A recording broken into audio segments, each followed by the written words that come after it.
Hey everyone, this is Music Tech Help Guy, and welcome to part 2 of my home studio upgrade series. Today, I'm going to set up a wireless headphone cue system in my home studio using the Dani wireless transmitter, the Streetheart wireless receiver, and optionally a pair of Helix wireless headphones.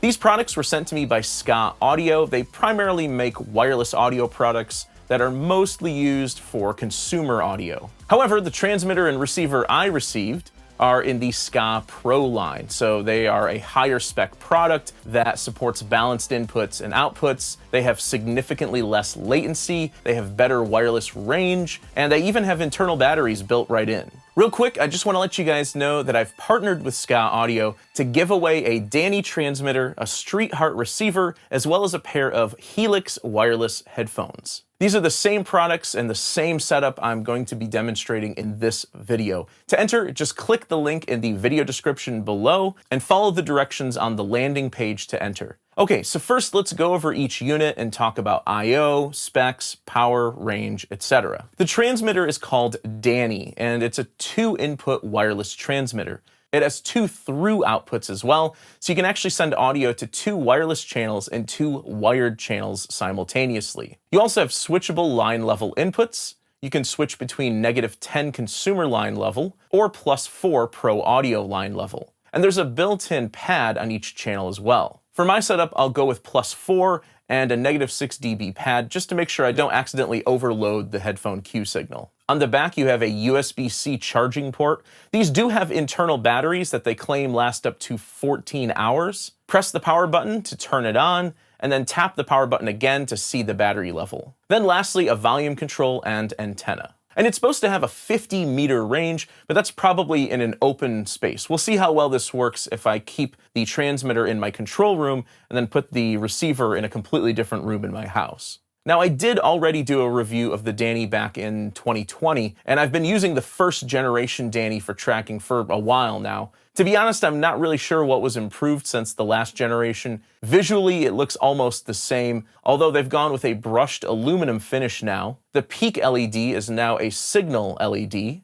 And they've printed a T on the box now so you know it's a transmitter and you don't get it mixed up with your receiver. So this brings us to the new unit, the receiver. This is a brand new SKAA product called Streetheart, and it looks almost identical to Dani. But upon closer inspection, you'll see that this has an R for receiver, and instead of inputs, we now have 4 outputs. The upper 2 outputs can be used for headphones just by pressing the headphone button, and the lower 2 outputs are actually the main balanced line level outputs. These are for connecting to speakers or other pro audio gear. Channel 1 has its own pad, and the split switch is really helpful for headphone monitoring. With the switch in the up position, both headphone outs will hear audio channels 1 and 2 as left and right stereo audio. So you could have 2 headphones connected at the same time, both monitoring signal in stereo. With the switch in the split position, headphone 1 will only hear channel 1, and headphone 2 will only hear channel 2. So this could be helpful if you wanted to send 2 different headphone cue mixes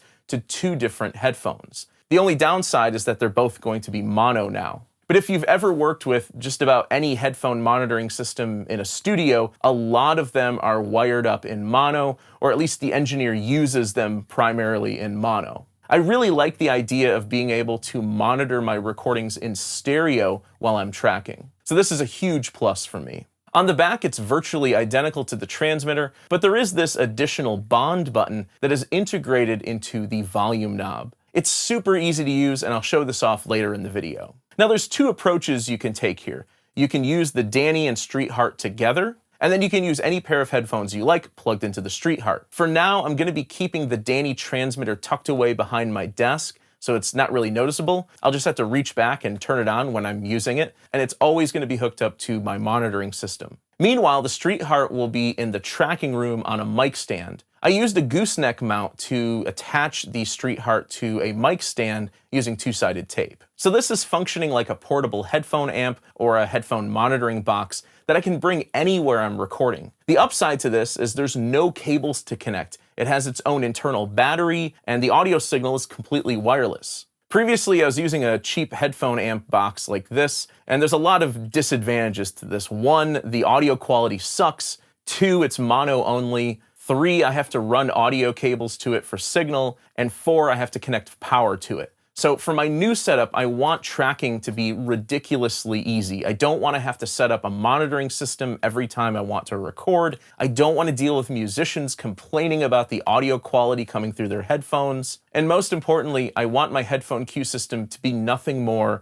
than a couple button presses and it's done and I'm ready to go. I don't want technical problems to get in the way of tracking and recording and creativity. Another approach is I could just use one transmitter, no receiver, but instead use a pair of SKAA headphones as the receiving device, like these Dillinger Labs Helix headphones. The obvious downside to this is that you don't get to pick your own headphones for tracking. You have to use a SKAA headphone with most SKAA transmitters. And while these are great sounding headphones, I can definitely see how some people will not be happy using a particular headphone brand and type for tracking, especially at $200 each. Another drawback is these headphones do not have the same range as SKAA Pro devices. The Dani and Streetheart, when used together, have a 50-meter range, while the headphones only have a 25-meter range.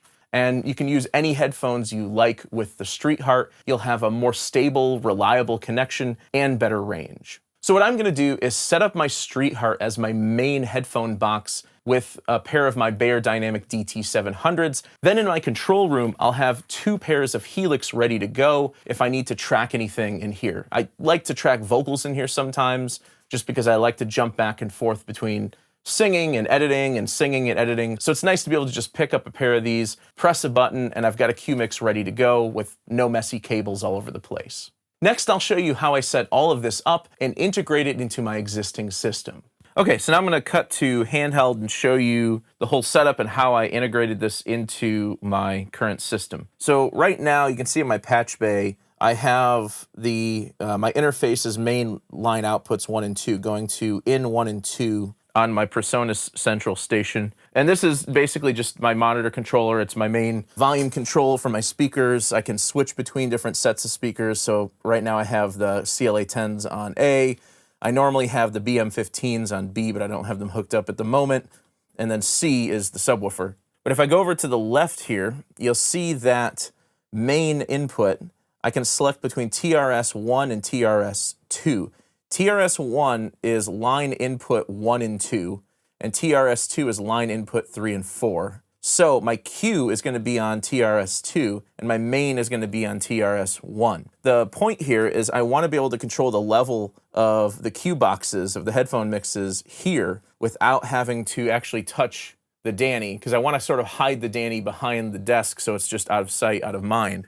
So what I've done is on the back of the PreSonus controller, you can see here it says line outputs, these black cables in the center. That is the cue output. So those are going to the back of the Dani, which will be hidden behind the desk, and I'm gonna hook up a permanent power supply that's always gonna be connected. And then all I have to do is just kind of reach around and turn it on when I want to track. What this also allows me to do is I can normal down my Focusrite line outputs 3 and 4 down to the cue inputs to TRS-2. So all I have to do in Logic to create a cue mix is create a send on a physical output on output 3 or output 4 or both if I'm in stereo, and then I'm good to go. That's all I have to do. I don't even have to patch anything. And like I said, this will make it really easy for me to just turn the Dani on, set up a cue mix in Logic, turn on the receiver, and I'm done. There's no patching anything, there's no running cables, there's no running power, none of that. All right, so I've got the central station back in, and you can see I've got the Dani back there on the back of my desk. It's powered on, and I'm pretty much ready to roll on the transmitter end. Okay, so next I'll show you how to get this all set up in Logic. So I've got a drummer track up here that I'm just gonna be playing to. So I'm gonna wanna hear this, I'm gonna wanna hear the click track, and then I'm going to want to hear myself playing. I'm gonna be playing acoustic guitar, so I'll just create an audio track, just a mono audio track. I'll just call this acoustic guitar. And then I have my microphone out in the tracking room connected to input 3, so I'll select input 3. Next, what I need to do is click on all here, and what this will do is show me other hidden tracks, like the click track is a hidden track in Logic. So on the Portland drummer track, the click track, and the acoustic guitar, I'm going to create a send, not to a bus, but to a physical output. Now, if I wanted a mono headphone mix, I could go to 3 or 4, and that's going to normal down to the PreSonus box, and then that's going to go to channel 1 on the Dani. 4 is going to go to channel 2 on the Dani. Or I could just go in stereo and choose 3 and 4, and now I'm going to get a stereo headphone Q mix. So in a lot of situations, you might set the headphone Q mix to pre-fader mode, but I'm actually going to keep it on post-fader, and I'll explain this in just a minute, because there's an additional way that the musician out there can control their own headphone mix, and I'm going to explain that in just a bit. So I'll set this to output 3 and 4. I'm going to set the click track to output 3 and 4, and then I'm also going to do the same thing for the acoustic guitar track. And there we go. So what I'm going to do at this point is I'm just going to loop this drum track and just press play, and I'm going to go out to the tracking room, and we should hear this on headphones once we get the receiver set up. Okay, so I'm out here in our unfinished tracking room. You can see there's, it's basically just a drum and guitar storage room at the moment, but next week I'm going to be putting up new acoustic panels in here. You can see there's just one test panel back there. But the magic of using this system is I can pair it with Logic Remote on an iPad. Not only is the headphone Q mix system completely wireless, so is the mixing control using Logic Remote. I can record from this. I can even set my own headphone Q mix this way. If I wanted to just control the level of the entire Q mix, I could just control 3 and 4 here. Or if I wanted to control the individual amounts of each instrument I'm hearing in headphones, I'll just click on sends 1 and 4 here. And there are those sends I created going to outputs 3 and 4. So I could maybe decrease or increase the amount of acoustic guitar I hear. Maybe I want a little less click. So you can dial in all of these settings to your own taste. So it's basically just like having a multi-channel monitor controller, but in the form of an iPad. And everything's wireless. There's no power running to either of these devices. Okay, so now let's set up the Streetheart receiver. That is as simple as just turning the box on. And you can actually hear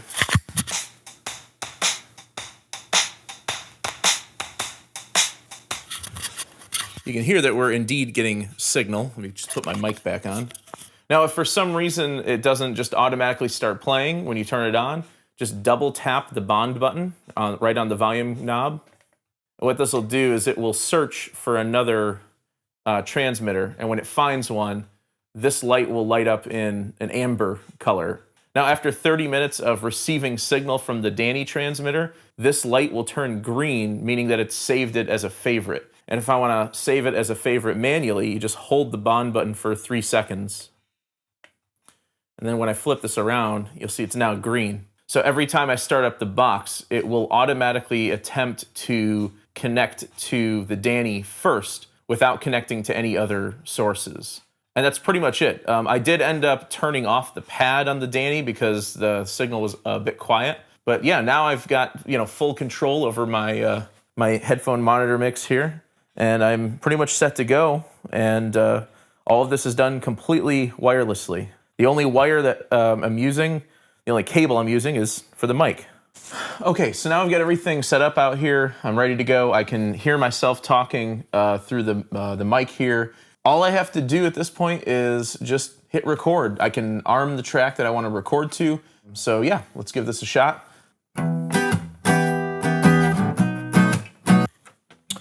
have to remember how to play guitar first.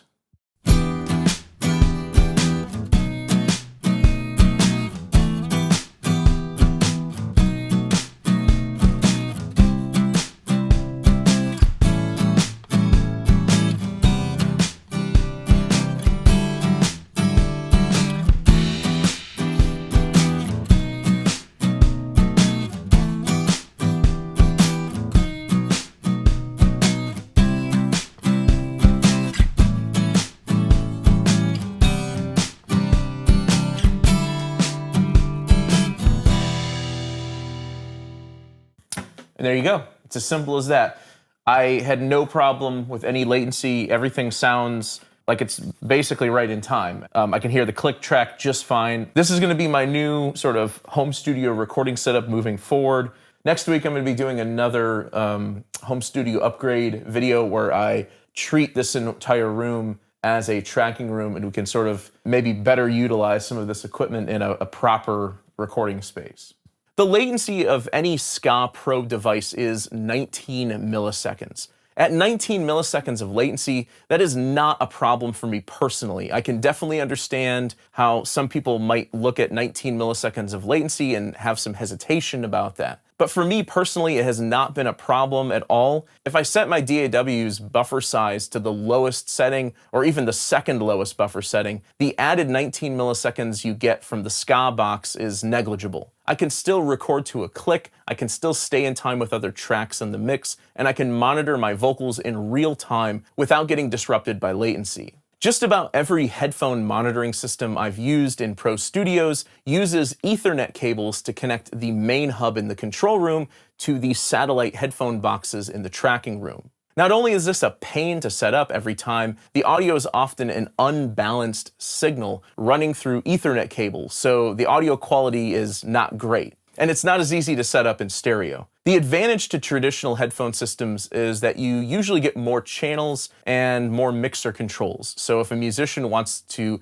have their own custom mix, having an Aviom system, for example, is certainly helpful for that. Obviously, with a wired system, you'll get less latency, but that's the trade-off here. You'll get more latency with any wireless system. Cost is another factor here. At $250 each, you might think that that's quite pricey, but in reality, $500 for a set of these is like a quarter what you would pay for even a cheap professional monitoring system. And if you go with a cheap headphone amp, that'll work too, but you'll have to route all of your signal cables, you'll have to route your power cables, and there's, again, going to be the possibility that you're going to have to deal with bad quality audio, especially with the more budget options. With my SKAA system, I just create a Q mix in Logic, turn on the Dani, double tap the Bond button on the receiver that I want to use, and I'm done. So that's how you can set up a wireless headphone Q system in your own home studio using the Dani transmitter and Streetheart receiver from SKAA Audio. Now, full disclosure, SKAA did send me both of these units for free, but this is not a sponsored video in any way. They haven't paid me to make this video, and all opinions are my own. And don't forget about the giveaway. We're giving away all 3 of these products that I used in the video: the Dani transmitter, the Streetheart receiver, and a pair of Helix wireless headphones. Again, just check out the link in the video description below to enter. If you like this video, please leave it a thumbs up and subscribe to the channel to see more content like this. As always, thank you so much for the support, and thanks for watching.